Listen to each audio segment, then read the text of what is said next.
सर्वप्रथम मैं अपने दीक्षा गुरु नित्य लीला प्रविष्टा श्री श्रीमद् भक्ति वेदांत नारायण गोस्वामी महाराज जी के अभय चरण कमलों में अनंत कोटि दंडवत प्रणाम ज्ञापन करता हूँ। उनकी अहेतु की कृपा की वांछा करता हूँ। तत्पश्चात मैं अपने शिक्षा गुरु नित्य लीला प्रविष्टा श्री श्रीमद् भक्ति वेदांत स्वामी महाराज श्रील प्रभुपाद उनके अभय चरण कमलों में अनंत कोटि दंडवत प्रणाम ज्ञापन करते हुए उनकी अहेतु की कृपा की वांछा करता हूँ। तत्पश्चात हमारे साथ जुड़े हुए सब वैष्णवियों के चरणों में यथा योग्य प्रणाम स्वीकार हो। जी, आप सब लोगों का बहुत-बहुत स्वागत है। बहुत-बहुत धन्यवाद आप लोग यहाँ पे आए। आप सब देख रहे हैं कि जो कथाएँ चल रही हैं उसमें हमें आप सब लोगों के आशीर्वाद की, आप सब लोगों की प्रार्थनाओं की बहुत-बहुत आवश्यकता है।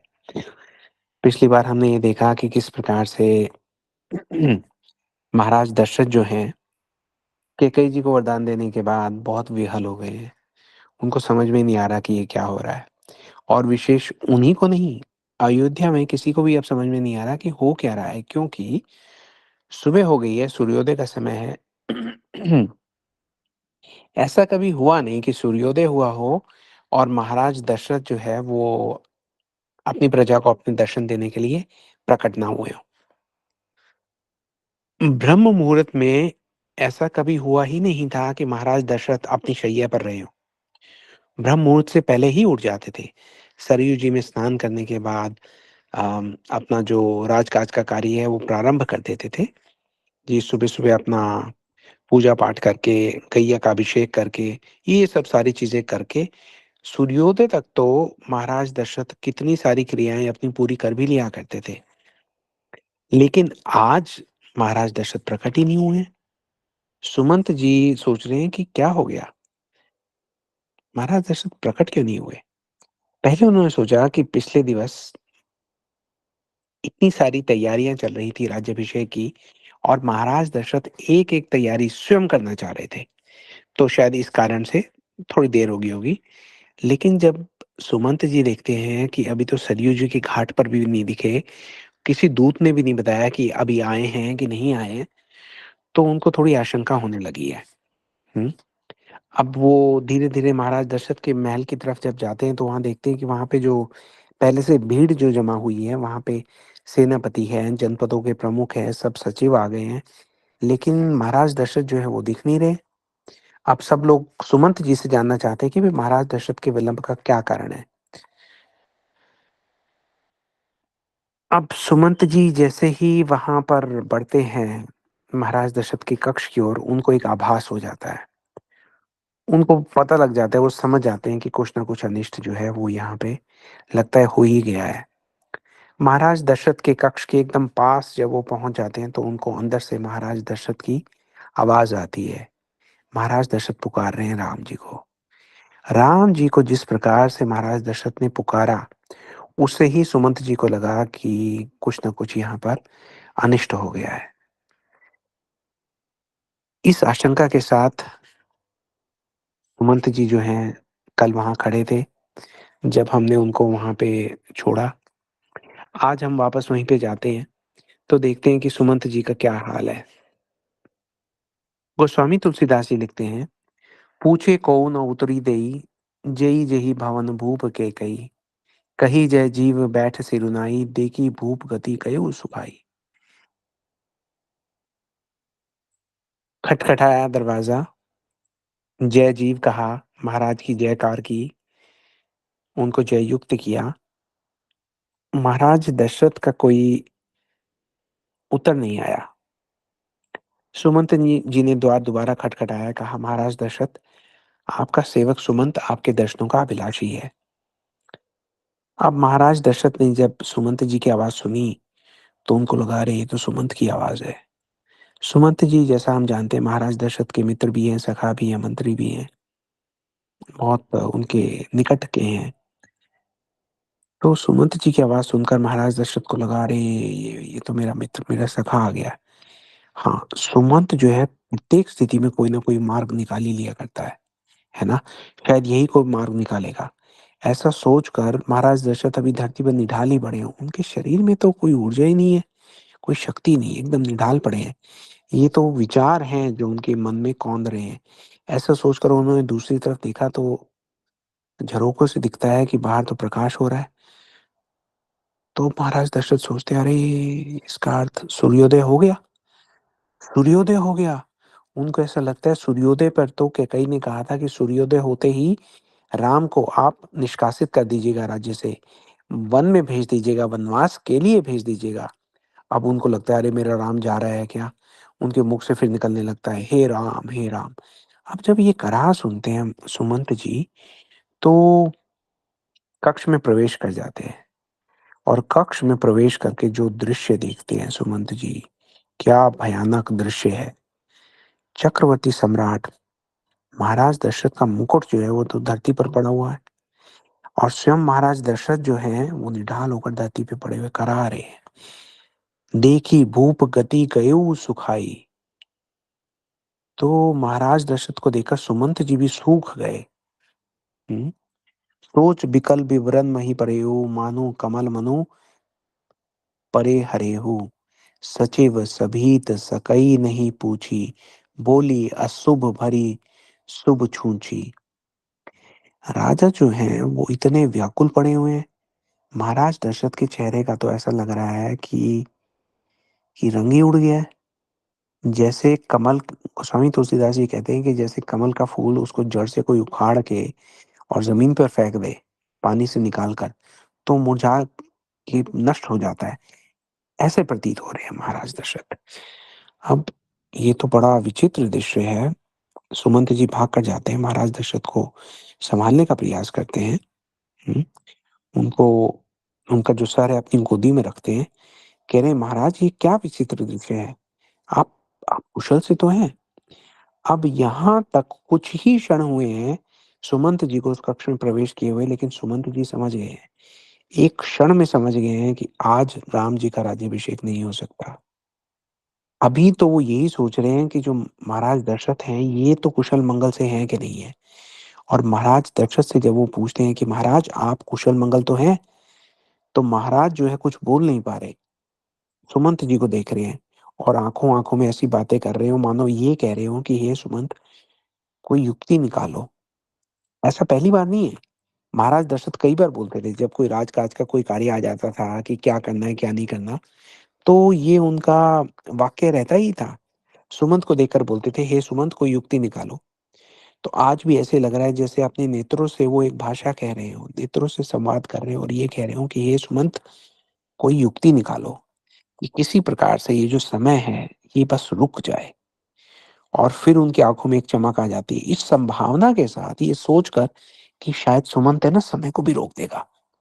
सोचते हैं कि अगर एक बार समय रुक जाएगा ना सुमंत, तो हम दोनों मिलकर इस समय को ना पीछे धकेल देंगे, धक्का देते देते वहां तक ले जाएंगे जहां पर हम दोनों बैठकर कल शाम को राम राज्याभिषेक समारोह की तैयारी कर रहे थे। बस एक बार समय वापस वहां पर लौट जाए, उसके बाद हम तो वहां से उठेंगे नहीं। कुछ भी करेंगे लेकिन वहां से उठेंगे नहीं। महाराज दशरथ मन मन में सोच रहे हैं कि ये समय की गति रुकी क्यों नहीं, ये समय की गति कैसे आगे बढ़ी कि मैं कैकई के महल तक आ गया, ये समय मुझे कैकई के महल तक लेके ही क्यों आ पाया। ऐसे सोच रहे हैं महाराज दशरथ। और वो ये कह रहे हैं अगर सुमंत इस काल को नहीं रोक पाया, समय की गति को नहीं रोक पाया, तो फिर क्या उपाय निकालेंगे। इस तरह के अनेक विचारों का, आप ये समझिए महाराज दशरथ के हृदय में एक तूफान उठ रहा है, हृदय के अंदर अंदर, लेकिन मुख से एक शब्द भी नहीं निकल रहा। निकलते हैं तो केवल उनके नेत्रों से अश्रु की धारा निकलती है और कुछ नहीं निकलता। तो सुमंत जी जो हैं वो तो बड़े विहल हो जाते हैं। उन्होंने महाराज दशरथ का ये हाल तो कभी स्वप्न में भी नहीं सोचा था कि ये हुआ क्या है। अब वो रानी कैकेयी से पूछते हैं कि ये रानी आप बताइए महाराज की दशा कैसे हुई है। कैकेयी जी तो एकदम निष्ठुर हुए बैठी हैं, दूसरी तरफ मुख किए हुए हैं। वो कहती है ये हमारा पारिवारिक विषय है। तो अब सुमंत जी को दूसरा विचार आता है। बड़ा बहुत द्रुत गति से सारे विचार जो हैं वो सुमंत जी के मनो मस्तिष्क पर कौंध रहे हैं। अब उनको एकदम से याद आता है कि ये तो कैकेयी है, ये तो कैकेयी देश से आई है। कैकेयी देश के उस राजा की बेटी हैं, उस माता की बेटी हैं जिसने अपने हठ के आगे अपने पति के प्राणों को संकट में डाल दिया था। अब वो सोचते हैं कहीं रानी कैकेयी ने कोई हठ तो नहीं किया है। अब सुमंत जी खड़े हो जाते हैं, कहते हैं रानी कैकेयी आप सावधान होकर सुनिए, एक बार फिर से सुनिए। अयोध्या के महाराज चक्रवर्ती सम्राट दशरथ का मुख्यमंत्री अपने प्रश्न का उत्तर मांग रहा है। बिना किसी विलंब के मुझे बताइए, महाराज दशरथ की ये दशा कैसे हुई है? अब जो कैकई जी थी, वो भी अब उनको समझ में आ गया कि सुमंत जी अब जानना चाह रहे हैं। हुँ, तो कहती हैं कि "परि न राजी नींद निसी हेतु जान जगदीश, राम राम रटि भोर किए कही न महु महीस।" तो ये कहती हैं, "हेतु जान जगदीश।" मैं तो जानती नहीं, भगवान जाने, रात भर सोए नहीं है। "परि न राजी नींद निसी।" पूरी रात को राजा जो है वो सोए नहीं है। किस कारण नहीं सोए? "हेतु जान जगदीश।" मैं तो नहीं जानती, भगवान जाने। "राम राम रटि भोर किए।" बोले पूरी रात राम राम रटते रहे, सवेरा कर दिया। बोला कि इसका भेद तो राजा कुछ भी नहीं बताते, मुझे नहीं पता क्या हुआ है। हुँ, आप एक काम कीजिए। अब वो सुमंत जी को सलाह देती हैं, कैकेयी जी।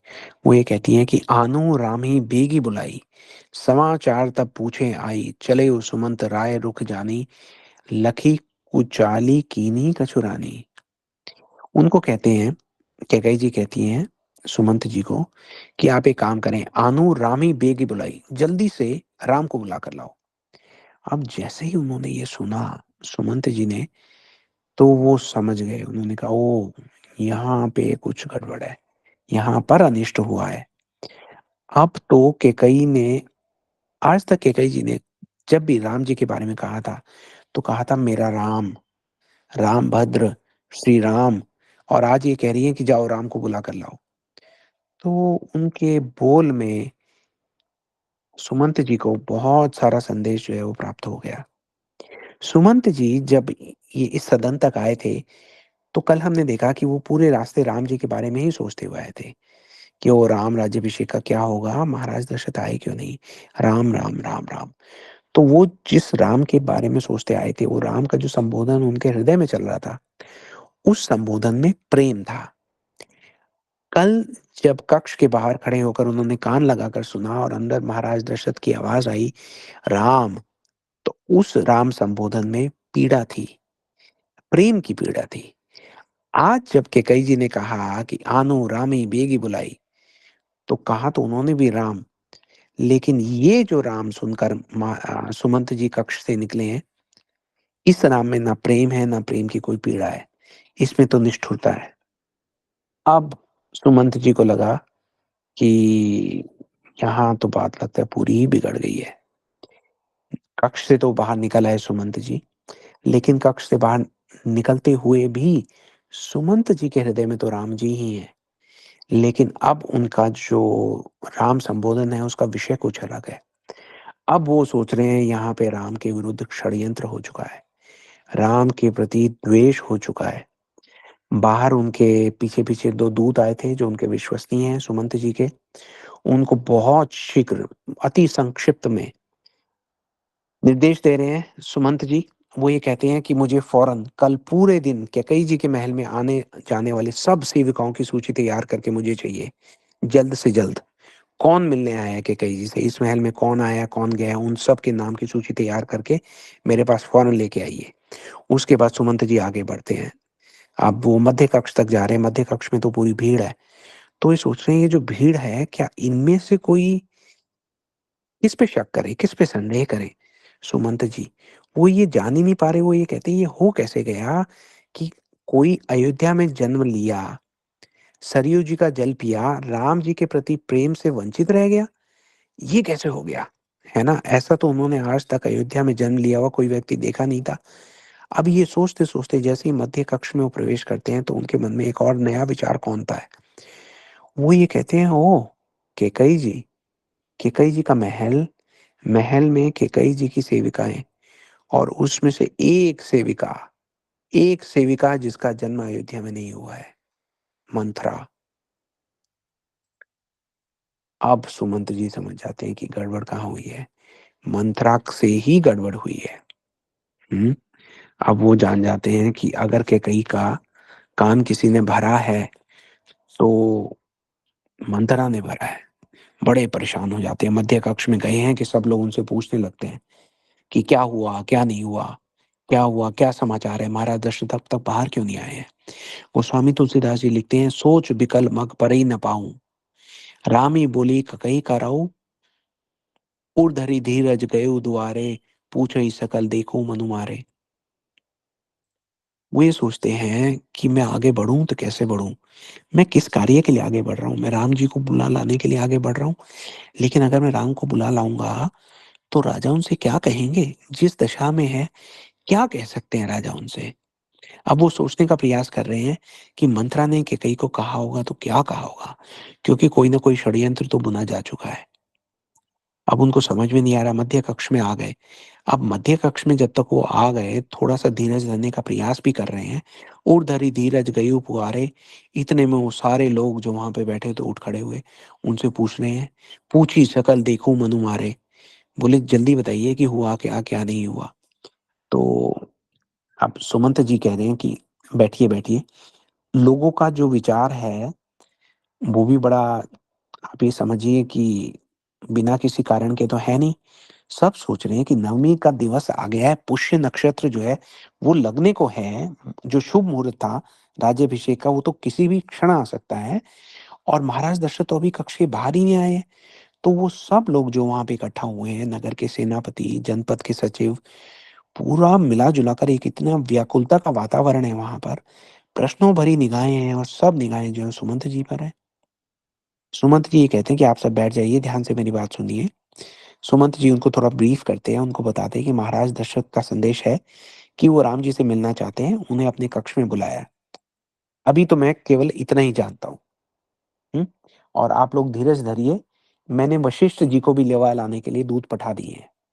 तो सुमंत जी ने, सॉरी मैं बताना भूल गया, सुमंत जी ने मीनवाइल 2 दूतों को भेज दिया था कि वशिष्ठ जी जो हैं यज्ञशाला में बैठे हुए हैं, उनको फ़ौरन जाके समाचार दीजिए, उनको बोलिए कि अम, महामंत्री सुमंत ने निवेदन किया है कि वो कृपा करके कैकेयी जी के सदन में जल्द से जल्द पधारें।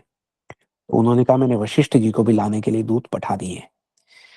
तो समाधान करूँ सो सभी का, किसी प्रकार से सब लोगों को समझा-बुझा कर अब जो सुमंत जी हैं, वो जाते हैं गयुँ जहाँ दिनकर कुल टीका, राम सुमंत्र यावत देखा, आदरु कीन पिता सम लेखा।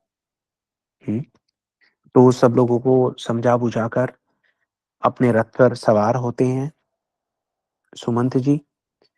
अब जब सुमंत जी ने सब लोगों को ये समझाया, वहाँ बताया कि आप लोग धीरज धरिए, मैंने वशिष्ठ जी को भी बुलाया है, तो इनडायरेक्टली उन्होंने सबको ये बता दिया कि आज राज्याभिषेक नहीं होने वाला। सब लोगों को एक प्रकार से उस संभावना के लिए तैयार कर दिया सुमंत जी ने, क्योंकि अब सुमंत जी तो चले गए, अब लोगों ने समझा कि सुमंत जी हमें क्या कह के गए हैं। सुमंत जी ये कह के गए हैं कि राम जी को वशिष्ठ जी ने इस कक्ष में बुलाया है और सुमंत जी ने वशिष्ठ जी को भी इस कक्ष में बुलाया है। जबकि सब लोग सूर्य पर निगाह रखे हुए हैं, वो ये जानते हैं कि अभी पुष्य नक्षत्र जो मुहूर्त है, राज्याभिषेक का वो तो होने को है। इस वक़्त तो महाराज दशरथ को, गुरु वशिष्ठ को और राम जी को, तीनों को यज्ञशाला में होना चाहिए। वहाँ पे तो अब तक तो यज्ञ प्रारंभ हो जाना चाहिए था, राज्याभिषेक का।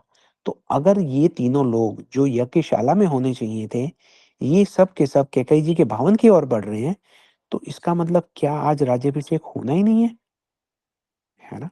और गुरुजी को भी यहीं पे बुलाया है। तो ये सोचते-सोचते वो जैसे ही देखते हैं उनको सुमंत जी को, तो सुमंत जी तो अपने रथ पे सवार होते हैं और जिस द्रुत गति के साथ आज सुमंत जी ने अपना रथ हाँका है, वो देखकर तो सब लोग ये समझ जाते हैं कि जैसे कोई युद्ध छिड़ा हुआ है। इस प्रकार से इतनी गति से तो सुमंत जी तब रथ हाँकते हैं जब वो युद्ध क्षेत्र में होते हैं। तो आज इतनी तेज़ गति से उन्होंने अपना जो रथ है, वो चलाया है, तो उससे सब लोग समझ गए हैं। बोले कुछ अयोध्या में आज कुछ लगता है कुछ कुशल नहीं है। हुँ। अ, उस कक्ष में गए जहाँ पे राम जी हैं, राम जी के भवन तक पहुँचे। वहाँ पे बाहर बहुत भीड़ लगी हुई है, शुभचिंतक सब आए हुए हैं। उनके भी मन में ये संदेह तो है कि भई राम जी को बुलाने के लिए अब तक कोई रथ क्यों नहीं आया? जब वो देखते हैं कि सुमंत जी का रथ आ रहा है, तो सब लोग प्रसन्न हो जाते हैं। उनको लगता है थोड़ा विलंब तो हो गया लेकिन सुमंत जी आए हैं तो बड़ी जल्दी ले जाएँगे। तो सुमंत जी को देखकर सब लोग राम जी की जय-जयकार करने लगे। भीड़ ने पूरा रास्ता छोड़ दिया सुमंत जी के लिए। कि आइए, आइए, आइए। सुमंत जी बहुत तेज़ गति से भवन के अंदर प्रवेश करते हैं। तो वहाँ पे प्रवेश जब कर रहे होते हैं तो देखते हैं रास्ते में कौन-कौन खड़ा है। अब तो सुमंत जी एक-एक व्यक्ति को जो-जो जहाँ खड़ा है उसको बड़ा ध्यान से देखते हुए चल रहे हैं। तो रास्ते में वो देखते हैं कि सुमंत जी का ही पुत्र वहाँ पे खड़ा है। वो आँख के इशारे से उसको बुलाते हैं, वो उनके पीछे-पीछे राम जी के कक्ष तक जाते हैं। तो राम जी के कक्ष तक जाके देखते हैं कि राम जी और सीता जी जो हैं वो एक आसन पर विराजमान हैं। उनके चरणों में लक्ष्मण जी बैठे हुए हैं। तो राम जी और सीता जी देखते हैं, अरे सुमंत जी आए हैं। तो सुमंत जी का तो देखिए परिवार में ऐसा आदर होता है, जैसे वो दशरथ जी को जो आदर मिलता है वही आदर सुमंत जी को भी मिलता है। तो राम और सीता जी ने देखा तो सीता जी प्रणाम करके पीछे खड़ी हो गई। राम जी आगे आए, उनके चरणों में प्रणाम किया, अ, आशीर्वाद माँगा। लक्ष्मण जी आए, प्रणाम किया, आशीर्वाद माँगा।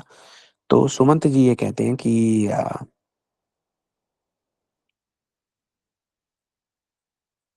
रामभद्र, आपके पिताजी ने आपको अभी बुलाया है। तो जिस प्रकार से उन्होंने राम जी को कहा कि आपके पिताजी ने आपको अभी बुलाया है, सीता जी सोच में पड़ गई। लक्ष्मण भी सोचने लगे कि ये क्या बात है? अभी बुलाया है, कहाँ बुलाया है? तो ये कहते हैं कैकेयी जी के भवन में बुलाया है। तो अभी भी सबको बात बड़ी विचित्र लग रही है कि भई कैकेयी जी के भवन में क्या कर रहे हैं? हैं? तो एक आशंका ये भी होती है, सीता जी, लक्ष्मण जी एक बार को ये भी सोचते हैं कि भई कैकेयी जी भी ना, हो सकता है कोई विशेष पूजा का आयोजन किया हो, विशेष आशीर्वाद के लिए बुलाया हो, लेकिन उनको ये तो देखना चाहिए ना कि पुष्य नक्षत्र जो है वो आने वाला है, मुहूर्त आने वाला है, पहले ही हम देर से चल रहे हैं और अब वो ये चाहती है कि राम जी वहाँ पे आएँ। तो लेकिन अब जैसे ही राम जी ने सुना कि पिताजी ने अभी बुलाया है, तो फ़ौरन निकल पड़े, उन्होंने पादुका भी नहीं पहनी। तो जैसे ही कक्ष के बाहर निकलते हैं, तो वहाँ कक्ष के बाहर छत्र और चमर जो हैं वो रखे रहा करते हैं। तो लक्ष्मण जी ने छत्र जो है उठा लिया है, सुमंत जी के पुत्र ने चमर उठा लिया है, छत्र लेकर चल रहे हैं राम जी के सर के ऊपर और चमर करते चल रहे हैं सुमंत जी के जो पुत्र हैं वहाँ पे।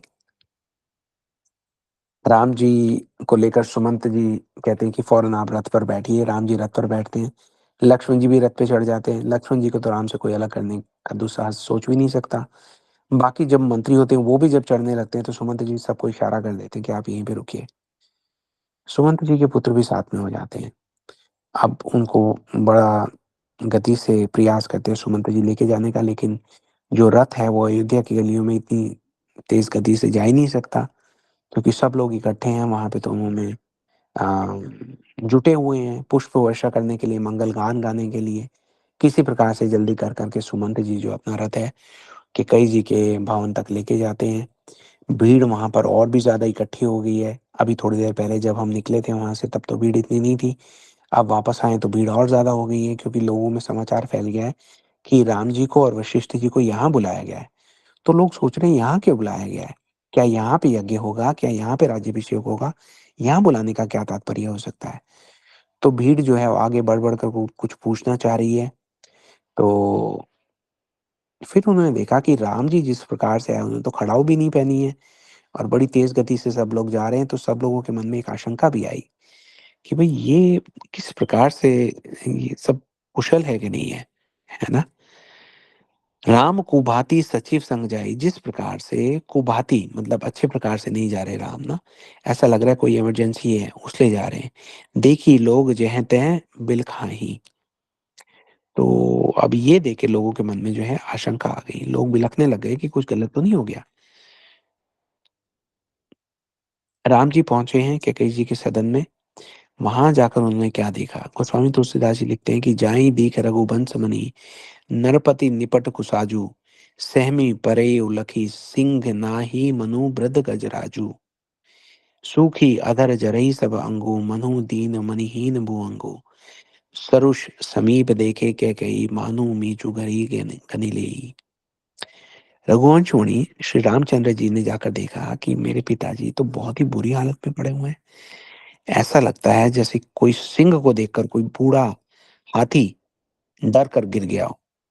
उनके होंठ जो हैं सूख रहे हैं, पूरा शरीर ऐसा लगता है जैसे जल रहा है। जैसे मणि के बिना साँप दिखता है, वैसे ही वहाँ पर चक्रवर्ती सम्राट महाराज दशरथ लग रहे हैं। उनके पास में कैकेयी जी बैठी हुई हैं और उन कैकेयी जी को बैठा देखकर ऐसा लगता है गोस्वामी तुलसीदास जी ऐसा कहते हैं जैसे किसी के सर पे उसका काल, उसकी मृत्यु आकर बैठ गई हो और अपना समय एक-एक पल गिन रही हो कि क कब समय पूरा हो और जो मृत्यु है वो उस जीव को प्राप्त हो। तो ये सब सारा देखकर राम जी बड़े हैरान हो जाते हैं। लक्ष्मण जी आके देखते हैं कि ये क्या हो रहा है? सुमंत जी तो ये दृश्य पहले देख के गए हैं। अब राम जी इसके पहले कैकई जी को कुछ कहें, किसी को कुछ कहें, मुड़ते हैं पीछे और लक्ष्मण जी को पहले संकेत कर देते हैं कि कुछ भी होगा आप ना तो कुछ कहेंगे और ना ही कुछ करेंगे। लक्ष्मण जी को उन्होंने स्थिर कर दिया। अब राम जी वापस मुड़ते हैं और कैकई जी से कहते हैं, वो ये कहते हैं कि "मोहि कहूँ मात तात दुख कारण करई जतन जेहि होई निवारण। सुनहु राम सबु कारण एहु राजी तुम पर बहुत स्नेहु।" वो ये कहते हैं कि हे माता, आप मुझे बताइए कि मेरे पिता के दुःख का क्या कारण है? मैंने तो आज से पहले इन्हें कभी इतना दुखी देखा ही नहीं था। तो क्या हो गया कि इनको इतना दुःख है? आप मुझे बताइए, मुझे इसका निवारण करने का कोई उपाय तो बताइए। तो कैकेयी जी कहती है कि हे राम सुनो, बात ये है कि पूरा का पूरा कारण तुम ही हो। राम जी कहते हैं मैं किस प्रकार? तो कैकेयी जी कहती है राज ही तुम पर बहुत स्नेह हो। ये जो राजा का आपके ऊपर स्नेह है ना, उसी कारण वो बहुत दुखी है। तो राम जी पूछते हैं कि मेरे ऊपर स्नेह के जो है वो महाराज के दुःख का कारण है। ऐसा क्या हो गया माता? मेरे कारण इनको दुःख क्यों हो रहा है? तो कैकेयी जी कहती हैं कि दीन कहेन मोहि दुरि बरदाना, माँगेउ जो कछु मोहि सुहाना। सो सुनी भयउ भूप उर सोचू, छाड़ि न सकहि तुम्हार संकोचु। आपके पिताजी ने मुझे 2 वर देने को कहा था। अब जो मुझे अच्छे लगे मैंने वो 2 वर माँग लिए और जब मैंने वो 2 वर माँगे, तो राजा के हृदय में सोच हो गया, ये तो इतने शोकाकुल हो गए, ये तुम्हारा संकोच कर रहे हैं। इन संकोच के कारण तुम्हें कह नहीं पा रहे कि मैंने वर क्या माँगे हैं। तो अब इस समय जब कैकेयी जी ये बात कर रही हैं, तो सूर्य जो है वो उस दिशा में आता है। ग्रह नक्षत्र अपनी अपना जो स्थान है वो बदलते हैं और वो पुष्य नक्षत्र लगता है, जो राम जी के राज्याभिषेक का मुहूर्त निर्णीत हुआ था, जिसे वशिष्ठ जी ने कहा था कि ये मुहूर्त जब लगेगा तो राम का राज्याभिषेक किया जाएगा। तो जब ऐसा होता है तो कैकेयी जी कहती हैं कि मैंने 2 वर माँगे थे, भरत के लिए राज्य और आपके लिए 14 वर्ष का वनवास। कैकेयी जी ने कह दिया, राम जी ने सुन लिया। राम जी को सुनकर कैसा लगा, ये हम कल के सत्र में चर्चा करेंगे। लेकिन लक्ष्मण जी के हृदय में तो वो तीर की तरह बात जाकर धँस गई। पुष्य लग्न आ गया है, नक्षत्र अपने-अपने स्थान पर आ गए हैं। भगवान राम का राज्याभिषेक हुआ है, लेकिन अयोध्या का युवराज बनने के लिए नहीं, बल्कि वनवास जाने का राज्याभिषेक हुआ है। कल जब हम इस विषय को आगे बढ़ाएँगे तो देखेंगे कि भगवान राम बताते हैं कि महाराज दशरथ ने मेरा राज्याभिषेक कर दिया, मुझे वन का राज दे दिया, है ना? जब हमने रामचरितमानस शुरू की थी, तो हमने देखा था कि भोलेनाथ शिव शंकर हमें एक बात बता रहे हैं। वो बात बार-बार घूम-घूम कर हम तक पहुँचती रहेगी। शिव जी ने कहा था, "होई सोई वही जो राम रचि राखा।" होता वही है जो भगवान ने सोच के रखा है। भगवान ने जहाँ का राज्याभिषेक कराना था, उन्होंने अपना राज्याभिषेक वहीं का कराया है। कैकेयी जी ने जो उनको एक वर दिया था उन्होंने जो राम जी को कहा था कि मैं तुम्हारी सौगंध खाकर कहती हूँ, तुम्हारी ये इच्छा मैं अवश्य पूरी करूँगी। कैकेयी जी ने आज